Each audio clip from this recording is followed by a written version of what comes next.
ಸ್ತೋತ್ರ. ಜಿತಂತೆ ಪುಂಡರೀಕಾಕ್ಷ ಪೂರ್ಣ ಷಾಡ್ಗುಣ್ಯ ವಿಗ್ರಹ.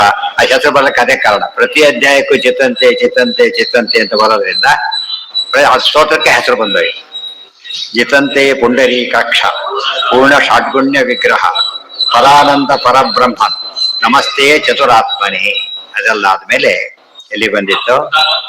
ಯತ್ರಯ ಕುಲೇ ಪಿತಾ ಮಾತಾ ಸ್ವರೂಪ್ ಬಂಧು ಭ್ರಾತ ಪುತ್ರ ಸ್ವಮೇವಮೇ. ಇದಿಷ್ಟು ಯಾವ ಸ್ಟೇಜಲ್ಲಿದೆ? ಎಲ್ಲ ಕಡೆ ದೇವರನ್ನು ಕಾಣೋ ಒಂದು ಆ ಲೆವೆಲ್ ಹೋಗಿರ್ಬೇಕು.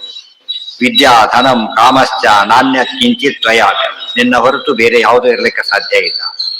ಯತ್ರ ಕುತ್ರ ಕುಲೇ ವಾಸೋ ಯೇಷು ತೇಷು ಭವೋಸ್ತು ಮೇ ತವ ದಾಸ್ಯೈಕ ಭಾವಸ್ಯ ಸದಾ ಸರ್ವತ್ರ ಮೇರಲಿ. ಹೇಗಿದೆ ನೋಡಿ. ಯತ್ರ ಯತ್ರ ಕುಲೇ ವಾಸ, ಯಾವ್ಯಾವ ಕುಲದಲ್ಲಿ ಹುಟ್ಟೋ ಪ್ರಸಂಗ ಬರುತ್ತೋ ಗೊತ್ತಿಲ್ಲ. ಯೇಷು ಚ ಭವೋಸ್ತು ಮೇ, ಯಾವ್ಯಾವ ಜನರು ಹುಟ್ಟೇವೋ ಗೊತ್ತಿಲ್ಲ ನಮಗೆ. ಅರೆ ಒಂದು ಕಾಮನ್ ಇರ್ಬೇಕು, ಯಾವ ಜನ ಬೇಕಾದ್ರೆ ಹುಟ್ಲಿ. ಏನಾಗಿರ್ಬೇಕದು?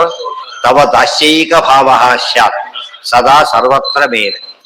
ನಾನ್ ನಿನ್ನ ದಾಸ ಅನ್ನೋ ಮಾತು ಯಾವಾಗಲೂ ಇರ್ಬೇಕು. ಆ ಒಂದು ಜ್ಞಾನ ಕೊಡು ಅಂತ ಕೇಳಿದ. ಇದು ಬಹಳ ಮುಖ್ಯ. ಎಂಥ ಪ್ರಸಂಗ ಬಂದರೂ ಕೂಡ ಇದು ಹೋಗ್ಬಾರ್ದು. ಯಾವ ಜನ್ಮ ನಮಗೆ ಗೊತ್ತಿಲ್ಲ, ಯಾವ ಒಂದು ಕಾಮನ್ ಆಗಿರ್ಬೇಕು. ನಾನು ನಿನ್ನ ದಾಸ ಅನ್ನೋ ಎಚ್ಚರ ಯಾವಾಗಲೂ ಇರ್ಬೇಕು. ಅಂದ್ರೆ ಆಚಾರ ಸಿದ್ಧಾಂತ ಬೇರೆ ಸಿದ್ಧಾಂತ ಎಲ್ಲ ಅದಿಲ್ಲ. ಆದ್ರಿಂದ ಏನ್ ಅದಕ್ಕೆ ನಾನ್ ದಾಸ ಎಂಬ ಜ್ಞಾನ ಕೊಡೋಂದ್ರು ಒಂದೇ, ನೀನು ಸ್ವಾಮಿ ಅನ್ನೋ ಜ್ಞಾನ ಕೊಡೋಂದ್ರು ಒಂದೇ, ಆತ್ಮೇತ್ಯ ಉಪಾಸನ ಮಾಡಿ ಅಂದ್ರೆ ಒಂದೇ. ಆತ್ಮೇತ್ಯ ಎಂಥ ಆಪತ್ಕಾಲ ಬಂದ್ರು ಕೂಡ ಆತ್ಮ ಅಂತ ಸಚ್ಚಿದಾನಂದ ಆತ್ಮ ನಾಕ್ ಮಾಡ್ಬೇಕು. ಆತ್ಮ ಒಂದನ್ನಾದ್ರೂ ಇಟ್ಕೊಳ್ಳಿ ಕೊನೆ ಪಕ್ಷ ಆಪತ್ಕಾಲ ಬಂತು. ಹೌದು ಹೌದು ಹೌದು. ಮನಸಾ ಕರ್ಮಣ ವಾಚ ಯತ್ರ ಯತ್ರ, ಇದು ಜಿದ್ದ ಸ್ವಲ್ಪ ಯಾತಕ್ಕೆ ಕೇಳಬೇಕು ಅಂತ ಗೊತ್ತು. ಇಷ್ಟೆಲ್ಲ ಅನುಸಂಧಾನ ಬರುತ್ತಾಗ. ಯತ್ರ ಯತ್ರ ಕುಲೇ ವಾಸಃ ಯೇಷು ಯೇಷು ಭವೋಸ್ತು ಮೇ ತವ ದಾಸ್ಯೈಕ ಭಾವ ಸ್ಯಾತ್ ಸದಾ ಸರ್ವತ್ರ ಮೇರತಿ. ದಾಸ್ಯ ಏಕಭಾವ ಶಬ್ದಕ್ಕೆ ಸಾಮಾನ್ಯ ಅರ್ಥ ಏನು ಅಂದ್ರೆ, ನಾನು ನಿನ್ನ ದಾಸ ಅನ್ನೋ ಭಾವ ಯಾವಾಗಲೂ ಇರೋದು ಒಂದು ಅರ್ಥ. ಭಾವಕ್ಕೆ ಭಕ್ತಿ ಅಂತ ಅರ್ಥ ಇದೆ. ಭಾವೋ ಭಕ್ತಿ ಸಮುದ್ದಿಷ್ಟ. ಅಂತಹ ದಾಸ್ಯ ಭಕ್ತಿ ನಮಗೆ ಕೊಡು. ಭಕ್ತಿ ಕೊಡೋ, ನಾನು ದಾಸ ಅನ್ನೋ ಅನುಸಂಧಾನದ ಭಕ್ತಿ ಬರಾಗ ಮಾಡು ಅಂತ ಕೇಳ್ತಾರೆ. ದಾಸೋಹಂ ತವ ದಾಸೋಹಂ ಇದೆಯಲ್ಲ ಅದು ತಿಳ್ಕೋಬೇಕು. ಮನಸ ಕರ್ಮಣ ವಾಚ ಶಿರಸಾ ವಾ ಕಥಂಚನ ಸ್ವಾಮಿನ ನಾಣ್ಯಮುದ್ದಿಶ್ಯ ಕರಿಷ್ಯೇ ಕಿಂಚಿದಪ್ಯಹಂ. ಮನಸ ಕರ್ಮಣ ವಾಚ ಶಿರಸ ವಾ ಕಥಂಚನ. ಮನಸ್ಸ ಮನಸ್ಸಿನಲ್ಲಾಗಲಿ, ಕರ್ಮಣ ಕರ್ಮದಲ್ಲಾಗಲಿ, ಅಂದ್ರೆ ಕೆಲಸ, ದೇವ್ರ ಕೆಲಸ ಮಾಡೋದು. ಆಫೀಸ್ನಲ್ಲಿ ಏನೇ ಮಾಡಿದ್ರು ಆಫೀಸ್ ಕೆಲಸ ಆಗಿರ್ಬೇಕು, ಮನೆ ಕೆಲಸ ಮಾಡಾಗಿಲ್ಲ. ಗೊತ್ತಾಯ್ತು? ಏನೇ ಇತ್ತು, ಇಲ್ಲಿಂದ ಕ್ಲಾಸ್ಗೆ ಹೋದ, ಅದು ಕೂಡ ಪಾರ್ಟ್ ಆಫ್ ದಿ ಡ್ಯೂಟಿ. ಆಯ್ತಾ? ಈ ರೀತಿ ನೋಡ್ಬೇಕು ಯಾವಾಗ. ಮನಸ ಕರ್ಮಣ ವಾಚ ಶಿರಸಾವಾ ಕಥಂಚನ. ಶಿರಸ್ಸು ಎಲ್ಲದರಲ್ಲೂ ಕೂಡ ಏನಿರಬೇಕು ಅಂದ್ರೆ, ಸ್ವಾಮಿನ ನಿನ್ನ ಹೊರತು ನಾ ಅನ್ಯ ಉದ್ದೇಶ್ಯ ಕರಿಷ್ಯೆ ಕಿಂಚಿದಪ್ಯ. ಉಳಿದ ಕೆಲಸ ಸ್ವಲ್ಪ ನಾವು ಮಾಡ್ಕೊಡ್ದು. ಆ ರೀತಿ ಮಾಡ್ಬೇಕು. ಆಫೀಸ್ ಕೆಲಸ ಬೇರೆ ಮಾಡಕ್ಕೆ ಅನುವು ಮಾಡಲ್ಲ.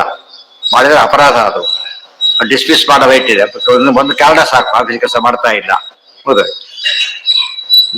ದೇವರ ಆಫೀಸ್ ಇದೆ, ಇಡೀ ಜಗತ್ತು ದೇವರ ಆಫೀಸ್ ಆದ್ರಿಂದ ನಮ್ಮ ಕೆಲಸ ಮಾಡ್ಕೊಂಡು ನಾವಿರ್ಬೇಕು. ಮನಸ ಕರ್ಮಣ ವಾಚ ಶಿರಸಾ ವಾ ಕಥಂಚನ ತ್ವಾಮಿನ ನಾಣ್ಯಮುದ್ದಿಶ್ಯ ಕರಿಷ್ಯೆ ಕಿಂಚಿದಪ್ಯಹಂ. ಹೀಗಾಗಬೇಕು. ಪಾಹಿ ಪಾಹಿ ಜಗನ್ನಾಥ ಕೃಪಯಾ ಭಕ್ತವತ್ಸಲ ಅನಾಥೋ ಅಹಂ ಅಧನ್ಯೋಹಂ ಅಕೃತಾರ್ಥ ಕಥಂಚನ. ಪಾಹಿ ಪಾಹಿ ಜಗನ್ನಾಥ ಕೃಪಯಾ ಭಕ್ತವತ್ಸಲ. ಜಗನ್ನಾಥ ನೀನು, ಕೃಪೆಯಿಂದ ನೋಡು. ಭಕ್ತವತ್ಸಲ ನೀನು. ಪಾಹಿ ಪಾಹಿ, ಕಾಪಾಡು ಕಾಪಾಡು. ಅನಾಥ ಅಹಂ ಅಧನ್ಯ ಅಹಂ ಅಕೃತಾರ್ಥ ಅಹಂ. ಹಾಗಾಗದಂತೆ ನೋಡ್ಕೊ. ಅನಾಥನಾಗಬಾರ್ದು, ಅಧನ್ಯನಾಗಬಾರದು, ಅಕೃತಾರ್ಥನಾಗಬಾರದು, ಕಥಂಚನ ಯಾವ ರೀತಿಯಲ್ಲೂ ಆಗಬಾರದು. ಹಾಗೆ ಅನುಗ್ರಹವನ್ನು ಮಾಡು ಅಂತ ಹೇಳಿ. ಗೊತ್ತಾಯ್ತಾ?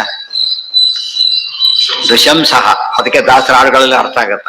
ನಾನೇಕೆ ಬಡವನು ನಾನೇಕೆ ಪರದೇಶಿ ನೀನಿರುವ ತನಕ ನಾಥ. ನಮ್ಗೇನು ಗತಿ ಅಂದ್ರೆ ಅವ್ನು ಕೇಳ್ತೇವೆ ಅಂತಿರ್ಬೇಕು. ಇದೆಯಲ್ಲ ಹಾಡಿದರೆ ನಡೆಯನ ಹಾಡುವೆ. ಅನಾಥೋ ಅಹಂ ಅಧನ್ಯೋಹಂ ಅಕೃತಾರ್ಥ ಕಥಂಚನ. ದುಶಂಸಃ ಪಾಪಕೃತ್ ಕ್ರೂರು ವಂಚಕೋ ವಿಷ್ಣು ನಿಷ್ಠುರ ಶಠ ಭವಾರ್ಣವ ನಿಮಗ್ನಂ ಮಾಂ ಅನನ್ಯ ಕರುಣೋದಧೇ. ನಾವ್ ಹೇಗಿದ್ದೇವೆ ಗೊತ್ತಾ? ನೃಶಂಸರು, ಕ್ರೂರ, ಕ್ರೌರ್ಯ ಇದೆ. ಟೆರರಿಸ್ಟ್ ಬಾಳೆ ಕರುನಾಡುಗಳವರೆಲ್ಲ ಕ್ರೌರ್ಯ ಇದೆ. ಪಾಪಕೃತ್, ಪಾಪ ಕಾರ್ಯವನ್ನು ಮಾಡ್ತೇವೆ. ಕ್ರೂರಿಗಳು ನಾವು. ವಂಚಕರು ಮೋಸ ಮಾಡ್ತೇವೆ, ಒಂದಲ್ಲ ಒಂದು ಸ್ಟೇಜಲ್ಲಿ ಏನೋ ಮಾಡ್ಬಿಟ್ಟಿರ್ತಾರೆ. ನಿಷ್ಠುರ ಹಠ, ನಿಷ್ಠುರವಾಗಿ ಹೇಳ್ತಾರೆ, ಶಠ ವಂಚಕ. ಭವಾರ್ಣವ ನಿಮಗ್ನಂ ಮಾಂ, ಭವಾರ್ಣವ ನಿಮಗ್ನಂ ಮಾಂ, ಸಂಸಾರದ ಭವ ಅರ್ಣವ ಮಗ್ನ ನಿಮಗ್ನ, ಸಂಸಾರ ಸಮುದ್ರದಲ್ಲಿ ಮುಳುಗಿ ಹೋಗಿರತಕ್ಕಂಥ ನನ್ನನ್ನ, ಅದೇ ಭಗವದ್ಗೀತೆ ಹೇಳೋದು. ತೇಷಾಮಂ ಸಮುದ್ಧರ್ಥ ಮೃತ್ಯು ಸಂಸಾರ ಸಾಗರ ಭವಾಮಿ ನಚಿರಾತ್ ಪಾರ್ಥ ಮಯ್ಯಾದೇಶಿತ ಚೇತಸಾಂ. ತೊದಗ್ರೆ ಇವೆಲ್ಲ ನಮಗೆ ಅರ್ಥ ಆಗೋದು, ನಮ್ಮ ಜನ್ಮ ಎಷ್ಟು ಕಷ್ಟ, ಇರೋದು ಎಷ್ಟು ದಿವಸ, ಅದೆಲ್ಲ ಯೋಚನೆ. ಮಿನಿಮಮ್ ಟೈಮ್ ಇದ್ದಾಗ ನಾವು ಕಾಶಿ ಹೋಗಿ ಎಷ್ಟೊತ್ತಿರ್ತೀವಿ ಅಂತೀವಲ್ಲ, ಇಲ್ಲಿ ಬಂದು ಎಷ್ಟು ದಿವಸ ಇರ್ತೀವಿ ನಾವೀಗ ಗೊತ್ತಿಲ್ಲ. ಮತ್ತೇನು ಚಾನ್ಸ್ ಸಿಗೋದು ಗ್ಯಾರಂಟಿ ಇಲ್ಲ. ಅದಕ್ಕೇನ್ ಮಾಡ್ಬೇಕು, ಸಿಕ್ಕ ಅವಕಾಶನ ಎಂದೂ ಕಳ್ಕೊಳಕ್ ಹೋಗ್ಬಾರ್ದು, ಮುಂದೆ ಮಾಡ್ತೀವಿ ಅನ್ಬಾರ್ದು. ಕರುಣಾಪೂರ್ಣ ದೃಷ್ಟಿಭ್ಯಾಮ್ ದೀನಂ ಮಾಂ ಅವಲೋಕಯ. ಇವೆಲ್ಲ ನೋಡೋದಕ್ಕೆ ಆ ಸ್ತೋತ್ರ ಬರೀ ತತ್ವ ಇಟ್ಕೊಂಡೇ ಮಾತಾಡ್ತಾರೆ. ಬಹಳ ಸರಳವಾದ ಶ್ಲೋಕಗಳು, ದ್ವಾದಶ ಸ್ತೋತ್ರಗಳು ಹಾಗೆ ಬಹಳ ಸರಳವಾದ ಶ್ಲೋಕಗಳು. ವಾಮನ ವಾಮನ ಭಾಮನ ಒಂದೇ, ಕೇಶವ ಕೇಶವ ಶಾಸಕ, ಎಷ್ಟು ಕ್ಲಿಯರ್ ಆಗಿ ಎಂಥವ್ರ ಬಾಯಿಲ್ಲ ಬರ್ಬೇಕು ಮಾತುಗಳು. ಕಷ್ಟ ಬರೆಯೋದಿಲ್ಲ ಆಚಾರ್ಯ, ಬಹಳ ಆಶ್ಚರ್ಯ. ಸುಖ ತೀರ್ಥರು ಕಷ್ಟಶಾಸ್ತ್ರ ಅಲ್ಲ ಅವರು, ಸುಖ ತೀರ್ಥರು ಹೇಳೋದು ಸುಖ, ಕೇಳೋದು ಸುಖ, ಫಲನೂ ಸುಖ. ಹಾಗೆ ನೃಶಂಸ ಕರುಣಾಪೂರ್ಣ ದೃಷ್ಟಿಭ್ಯಾಮ್ ದೀನಂ ಮಾಂ ಅವಲೋಕಯ, ಕರುಣೆ ತುಂಬಿದ ಕಣ್ಣುಗಳಿಂದ ನೋಟದಿಂದ ನಮ್ಮನ್ನ ನೋಡು. ತ್ವದಗ್ರೆ ಪತಿತಂ ತ್ಯಕ್ತುಂ ತಾವಕಂ ನಾರ್ಹಸಿ ಪ್ರಭೋ. ತ್ವದಗ್ರೆ ನಿನ್ನ ಮುಂದೆ ಪತಿತಂ ಬಿದ್ದಿರತಕ್ಕಂತಹ ತಾವಕ ನಿನ್ನವನಾದಂತಹ ನನ್ನನ್ನ ತ್ಯಕ್ತುಂ ಪ್ರಭೋ ನಾರ್ಹಸಿ, ದಯವಿಟ್ಟು ನನ್ನ ಕೈ ಬಿಡಬೇಡ. ಅದು ಈ ಲೆವೆಲ್ಗೆ ಇರ್ಬೇಕು. ಇನ್ನು ಮುಂದೆ ಬಿದ್ದಿದ್ದೇನೆ ಅಂದ್ರೆ ಒಂದು ಧರಣಿ, ದೇವ್ರ ಬಂದು ಧರಣಿ ಕೂತಾಗಿ ಗೊತ್ತಾಯ್ತಾ, ನಾನು ರಕ್ಷಣೆ ಮಾಡ್ಲೇಬೇಕು. ನೀನು ಮಯಾ ಕೃತಾನಿ ಪಾಪಾನಿ ವಿವಿಧಾನಿ ಪುನಃ ಪುನಃ ತತ್ಪಾದ ಪಂಕಜಂ ಪ್ರಾಪ್ತುಂ ನಾಣ್ಯ ತ್ವತ್ಕರುಣಾಂಬಿನ. ಮಯಾ ಕೃತಾನಿ ಪಾಪಾನಿ ವಿವಿಧಾನಿ ಪುನಃ ಪುನಃ. ಪಾಪಾನಿನೇ ಬಹುವಚನ ಸಾಕು, ವಿವಿಧಾನಿ ವೆರೈಟಿ ವೆರೈಟಿ ಪಾಪಗಳು. ಅದರ ಕೂಡ ಮತ್ತೆ ಮತ್ತೆ ಮತ್ತೆ ಬರೋದು. ಆವೃತ್ತಿ, ಶಾಸ್ತ್ರಾವೃತ್ತಿ, ಪಾಪಾವೃತ್ತಿ ಇರೋದು. ತತ್ಪಾದ ಪಂಕಜಂ ಪ್ರಾಪ್ತುಂ ನಾಣ್ಯ ತ್ವತ್ಕರುಣಾಂಬಿನ. ಇಷ್ಟಿರತಕ್ಕಂಥ ನಾನು ಇನ್ನು ಪಾದತ್ರ ಬರಬೇಕು ಅಂದ್ರೆ ನಿನ್ನ ಕರುಣೆ ಒಂದೇನೇ, ನಮ್ಮಲ್ಲಿ ಡಿಮ್ಯಾಂಡ್ ಮಾಡಕ್ಕೆ ಏನೂ ಇಲ್ಲ ಅಂತ ಹೇಳ್ತಾ. ಯಾವ ರೈಟು ನಮಗಿಲ್ಲ. ದೇವ್ರು ಏನಾದ್ರು ಕೇಳಿದ್ರೆ ಕೊಟ್ಟಿದ್ದೀರಿ ಮಾಡು ಅಂತ ಹೇಳ್ಬೋದಾಗಿದೆ, ಏನೂ ಇಲ್ಲ. ಕರುಣಾಂಬಿನ ಸಾಧನಾನಿ ಪ್ರಸಿದ್ಧಾನಿ ಯಾಗಾದೀನಿ ಅಭ್ಯಲೋಚನ ತ್ವದಾಜ್ಞೆಯ ಪ್ರವೃತ್ತಾನಿ ತ್ವಾಮಿದ್ದಿಶ್ಯ ಕೃತಾನಿ ವೈ. ಅದೆಷ್ಟು ನಾನು ಎಷ್ಟಿದೆ ನೋಡಿ, ಬೇಕಾದಷ್ಟು ಸರಿಯಾಗಿ ಅರ್ಥ ಮಾಡ್ಕೊಳ್ತಾ ಹೊರಟ್ರೆ ದೇವ್ರನ್ನ ಯಾವ ಪ್ರಾರ್ಥನೆ ಮಾಡಬೇಕು ಅನ್ನೋ ಕಾನ್ಸೆಪ್ಟ್ ಕರೆಕ್ಟಾಗಿ ಬರುತ್ತೆ.